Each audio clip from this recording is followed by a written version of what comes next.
अमीर लड़की और चायवाले की कहानी जब सच्चाई सामने आई तो सबके होश उड़ गए। भाग 2। पिछले भाग की झलक। दीपांजलि ने एक चायवाले से शादी कर ली। दोस्तों ने ताना मारा, तू करोड़ों की मालकिन है और ये बेचारा चायवाला। माता पिता ने उसे घर से निकाल दिया, हमारी इज्जत मिट्टी में मिला दी। समाज ने हंसकर कहा, ये रिश्ता ज्यादा दिन नहीं टिकेगा। लेकिन जब विक्की की सच्चाई सामने आई तो सबके चेहरे की हंसी गायब हो गई। क्यों बड़े बड़े बिजनेसमैन उसके आगे सिर झुकाने लगे? क्यों 153 देशों के लोग विक्की को सलाम करते हैं? जो खुद करोड़पति था वो अब भी चाय क्यों बेचता है? आज इन सारे सवालों का जवाब मिलेगा, तो बने रहो, क्योंकि ये कहानी अब और भी दिलचस्प होने वाली है। लेकिन अभी तक आपने पार्ट 1 नहीं देखा है तो चैनल पर जाकर देख लो। दीपांजलि और विक्की की शादी हो गई, लेकिन अब असली मुश्किलें शुरू हुई। दीपांजलि के माता पिता ने रिश्ता तोड़ दिया। दोस्तों ने उसका मजाक उड़ाया, लेकिन दीपांजलि को विक्की पर पूरा भरोसा था। इधर विक्की अब भी अपनी चाय की दुकान चला रहा था। लोग कहते इतनी बड़ी अमीर बीवी है फिर भी ये चाय बेच रहा है, लेकिन किसी को पता नहीं था कि विक्की सिर्फ चाय वाला नहीं था। एक दिन दीपांजलि ने विक्की से पूछा, तुम सच में सिर्फ एक चाय वाले हो या कुछ और? विक्की मुस्कुराया और कहा, समय आने पर सबको पता चल जाएगा। दीपांजलि के मन में सवाल बढ़ते जा रहे थे, लेकिन असली झटका तब लगा जब एक दिन विक्की को एक कॉल आया। रात के 11 बजे विक्की के फोन पर एक इंटरनेशनल कॉल आई। दीपांजलि पास बैठी थी। उसने देखा कि फोन की स्क्रीन पर लिखा था CEO mister Andrew USA। Deepanjali चौंक गई, ये कौन है और तुम्हें कॉल क्यों कर रहा है? विक्की ने कॉल उठाया और सिर्फ एक लाइन बोली, yes, deal is finalised. Deal? कौन सी डील? दीपांजलि के मन में सवालों का तूफान चल रहा था। अगली सुबह अखबारों में एक खबर छपी।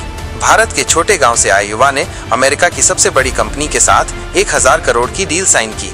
दीपांजलि ने अखबार उठाया और दंग रह गई। उस खबर में लिखा था, विक्की एक ऐसा नाम जिसने चाय बेचते बेचते एक इंटरनेशनल कंपनी बना दी। 153 देशों में बिक रही उसकी चाय।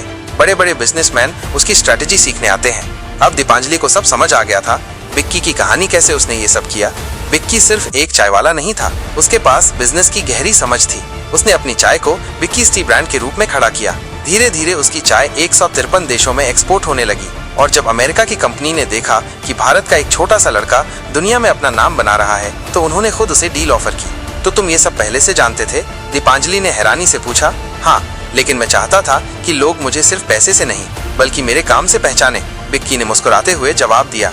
अब वो दिन आ गया जब विक्की के सामने सब सिर झुकाने लगे।